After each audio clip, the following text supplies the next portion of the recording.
Welcome to গল্প নয় ঘটনা শোনানো হয়। আমি সাকিব, আপনাদের সাথে আজকে আমরা শোনাবো একটি দুর্দান্ত ঘটনা। চলুন প্রথমেই ইমেলটা পড়ে নিই। আমার বাড়ি বরিশাল জেলার কীর্তনখোলা নদীর পাশে। ছোটবেলা থেকেই গ্রামে গঞ্জ থেকে মানুষ আনে, ভূতের ভয় নেই বললেই চলে। অনেকের মুখে শুনেছি সন্ধ্যার পর কীর্তনখোলার পাশ দিয়ে হেঁটে গেলে নাকি অশরীরী দেখা পাওয়া যায়। আমি কখনো এসব বিশ্বাস করতাম না। সেবার মামার বাড়িতে গিয়েছিলাম একটা কাজে। এক পরিচিত চাচার মোটর নৌকায় গিয়েছিলাম। বাসায় ফেরার পথে সন্ধ্যা হয়ে যায়।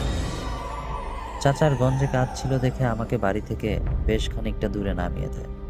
আমি জিজ্ঞেস করেছিলাম, সমস্যা হবে নাকি? আমি না করি,